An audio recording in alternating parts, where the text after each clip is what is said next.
अगर इंडिया में super bike word use किया जाता है तो आपके माइंड में कौन सी बाइक आती है, मुझे कमेंट सेक्शन में ज़रूर बताना। अगर मेरी बात करें तो मेरे माइंड में तो हायाबुसा ही आती है। मतलब ज़्यादातर इंडियंस के लिए सुपर बाइक का मतलब हायाबुसा ही होता है। सुजुकी इंट्रूडर का स्मॉल वर्जन लॉन्च कर चुकी है 150 और उसके बाद अभी मतलब 250 पे भी काम चल रहा है और बर्गमैन का भी स्मॉल वर्जन मार्केट में मतलब काफ़ी टाइम से कामयाबी से चल रहा है। लेकिन अगर मैं बात करूं हायाबुसा की, तो क्या हायाबुसा का भी स्मॉल वर्जन इंडियन मार्केट में या एशियन मार्केट में आने वाला है? तो भैया अभी तक ऐसी कोई भी न्यूज़ नहीं है और ऐसी कोई भी अभी तक कोई भी इन्फो लीक नहीं हुई है। तो जो लोग ये सोच के आए हैं कि यहाँ पे हमें छोटे वर्जन के हायाबुसा के बारे में, अपकमिंग हायाबुसा के बारे में पता लगने वाला है, तो उनसे तो बड़ा बड़ा सॉरी है। लेकिन ये वीडियो मैंने क्यों बनाई है, क्योंकि मेरे हिसाब से अभी टाइम आ चुका है कि सुजुकी हायाबुसा का भी स्मॉल वर्जन लॉन्च करे। जो 250 से लेके 600 तक का होना चाहिए। 2 वर्जन हो तो और भी ज़्यादा अच्छा है। अब हायाबुसा का स्मॉल वर्जन क्यों लाना चाहिए, इसके मैं आपको 3 रीज़न दे सकता हूँ। लेकिन उससे पहले आप मुझे बताइए कि हाँ, हायाबुसा का क्या स्मॉलेस्ट वर्जन आना चाहिए 250 से लेके 600 सीसी या कितने सीसी तक का आना चाहिए, ये मुझे आप कमेंट सेक्शन में ज़रूर बताइए। तो पहले रीज़न की हम बात करें तो बजट फ्रेंडली। अब मैं हायाबुसा के लवर्स तो बहुत ज़्यादा इंडिया में हर जगह हायाबुसा के लवर्स हैं, लेकिन क्या हर कोई हायाबुसा अफोर्ड कर सकता है? अमीर से अमीर पर्सन भी हायाबुसा अफोर्ड नहीं कर सकता है, क्योंकि 17 लाख रुपए की पड़ती है। और ये नहीं है कि 17 लाख की आपने बाइक ले ली और उसके बाद कोई खर्चा नहीं है, उसके बहुत सारे मेंटेनेंस के खर्चे भी होते हैं। और पेट्रोल तो बहुत ज़्यादा पीती है, लेकिन चलो पेट्रोल को एक साइड रख लेते हैं। लेकिन मेंटेनेंस और जो नई बाइक आपने लेनी है 17 लाख, वो बहुत ज़्यादा मेजर है, बहुत ज़्यादा मतलब कॉस्टली है और हर कोई अफोर्ड नहीं कर सकता है। बहुत सारे इंडियंस अफोर्ड करते हैं, लेकिन एक आम इंडियन की मैं बात करूं तो वो इतना पैसा अफोर्ड नहीं कर सकता है। और अगर मैं बात करूं सुजुकी 250 सीसी बाइक के बारे में, तो वो 2 लाख ऑन रोड आ जाती है। और इंटरनेशनल मार्केट में इनके पास 400 सीसी की बाइक भी है और वी स्टॉर्म आपका 650 सीसी के साथ आती है। तो भैया इनके पास 3 ऐसे इंजन हैं जो 250 से लेके 650 सीसी के बीच में आते हैं। इनसे होगा क्या, देखिए, अगर ये इस सीसी के बाइक अगर लॉन्च की जाती है तो इससे कॉस्ट काफ़ी कम हो जाएगी, यानी 2 लाख से लेके 5 लाख के बीच में इसकी कॉस्ट हो सकती है। और मेंटेनेंस कॉस्ट भी कम हो जाएगी। ऑब्वियस सी बात है, जब इंजन छोटा है तो मेंटेनेंस कॉस्ट भी कम होगी।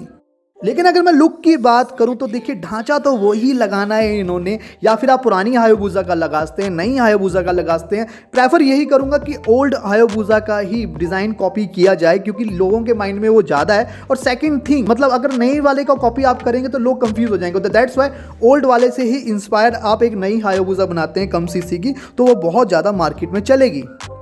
सेकंड रीजन की मैं बात करूं तो रोड अप्रूव्ड। हाँ जी दोस्तों, अगर मैं बात करूं 150 से लेके 400 सीसी की ऑलरेडी इंडिया में हायाबुसा चल रही है, तो आप लोग बहुत ज़्यादा हैरान हो जाएंगे।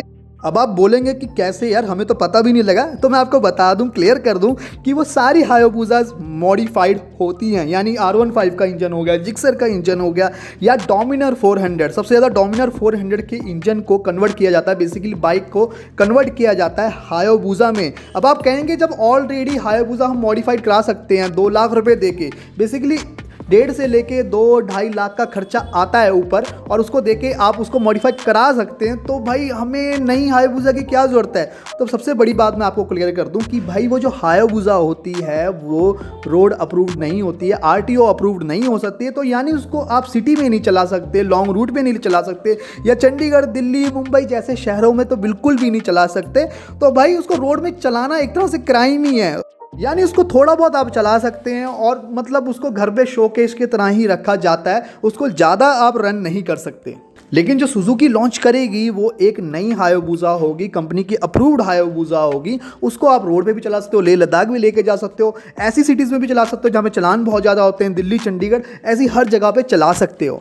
और मैंने आपको बताया कि जो उसका प्राइस है, जो कंपनी लॉन्च करेगी हायाबुसा, उसका जो प्राइस है 2-2.5 लाख 5 लाख के करीब होगा। और अगर मैं बात करूँ जो मार्केट में हायाबुसा मिलती है, पहले आप 2 लाख की आप डोमिनर लेते हैं, फिर 2-2.5 लाख उसके ऊपर और खर्च करते हैं, तो वो 4.5 लाख की पड़ जाती है। और उसके बाद भी वो हायाबुसा रोड अप्रूव्ड नहीं होती है, RTO अप्रूव्ड नहीं होती है। तो यार इतना पैसा हम खर्च कर रहे हैं, तो एटलीस्ट रोड पे तो चलाने का हक बनता ही है। तो कंपनी अगर लॉन्च करेगी तो हाँ, हम उसको रोड पे भी चला सकते हैं। और जो पैसा मॉडिफायर को देना है वो पैसा कंपनी के पास जाएगा, और कंपनी की इंडियन मार्केट में, एशियन मार्केट में सेल भी इंक्रीज होगी। थर्ड रीज़न की मैं बात करूं तो वो सुजुकी के बेनिफिट की है, मतलब आम जनता का कोई बेनिफिट नहीं है, लेकिन सुजुकी टू व्हीलर का बेनिफिट इसमें हो सकता है। सुजुकी जैसे कि मैं ब्रांड की बात करूं तो सेल्स इंडिया में काफ़ी कम है, या मार्केट शेयर की बात करूं काफ़ी कम है, लेकिन हाँ कुछ दिनों में इसका मतलब कुछ सालों में इसकी जो सेल है वो इंक्रीज डेफिनेटली हुई है, मार्केट शेयर इनका इंक्रीज हुआ है, लेकिन इतना भी अच्छा नहीं है और इतना भी ज़्यादा नहीं है,